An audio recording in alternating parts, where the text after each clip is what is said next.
কোরআনে যে আয়াত নাজিলের সময় শয়তান কেঁদে উঠেছিল, যারা কোনো পাপ কাজ করে ফেললে কিংবা নিজেদের প্রতি জুলুম করলে আল্লাহকে স্মরণ করে এবং নিজেদের পাপের জন্য ক্ষমা প্রার্থনা করে এবং আল্লাহ ব্যতীত গুনাহসমূহের ক্ষমাকারী কেহ আছে এবং তারা জানে শুনে নিজের পাপ কাজের পুনরাবৃত্তি করে না, এরাই তারা যাদের জন্য রয়েছে তাদের প্রতিপালকের পক্ষ হতে ক্ষমা এবং এমন এক জান্নাত। সুবহানাল্লাহ।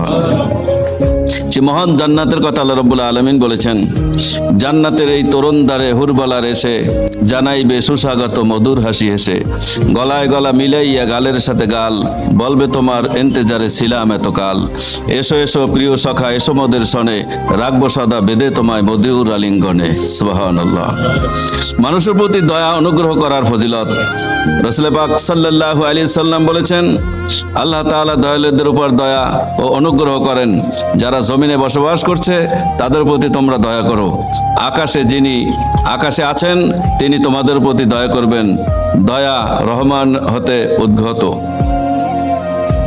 যে লোক দয়ার সম্পর্ক বজায় রাখে আল্লাহ তাআলাও তার সাথে নিজ সম্পর্ক বজায় রাখেন, যে লোক দয়ার সম্পর্ক ছিন্ন করে আল্লাহ তাআলাও তার সাথে দয়ার সম্পর্ক ছিন্ন করেন। তখন ফেরেশতারা বলে, সকল দয়ালুর চেয়ে বড় দয়ালুকে যখন এভাবে তুমি ডাকছো, অতএব তুমি আল্লাহর কাছে যা চাইবে আল্লাহ তোমাকে তাই দিবেন। সুবহানাল্লাহ।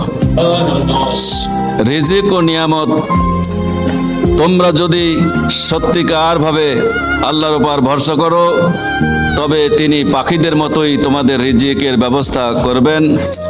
সকাল বেলায় পাখিরা যেভাবে খালি পেটে বেরিয়ে যায় এবং সন্ধ্যায় ভরা পেট নিয়ে ফিরে আসে। মুসনাদ। নামাজ ও রিজিক, আল্লাহ নামাজ ও রিজিককে একসঙ্গে বেঁধে রেখেছেন। আপনি রিজিক পাচ্ছেন না, নামাজ পড়ুন, পড়তেই থাকুন, রিজিকের দুয়ার আল্লাহ খুলে দেবেন। রাসূল পাক সাল্লাল্লাহু আলাইহি সাল্লামের কাছে এক সাহাবা এসে বলছে, ইয়া রাসূলুল্লাহ, আমার তো অবমাননা দূর হলো না। হুজুর পাক সাল্লাল্লাহু আলাইহি সাল্লাম বললেন, গিয়ে নামাজ আদায় করো। লোকটি নামাজ পড়তেছিল। এরপরে এসে বলছে, ইয়া রাসূলুল্লাহ, আমি তো নামাজ পড়তেছি কিন্তু আমার অভাব তো দূর হলো না। আল্লাহ নবী আবার বললেন, আবার গিয়ে নামাজ পড়ো। এরপর এসে জানালেন, ইয়া রাসূলুল্লাহ, আমার অভাব তো দূর হলো না। রাসূল পাক সাল্লাল্লাহু আলাইহি সাল্লাম বললে, ভালো, সুন্দর করে উযু করে পবিত্র হয়ে তারপর নামাজে দাঁড়িয়ে যাও। সাহাবা যখন নামাজে দাঁড়িয়ে গেছেন, তার ঘরে ছিল গম, আটা পেশার যে জাতা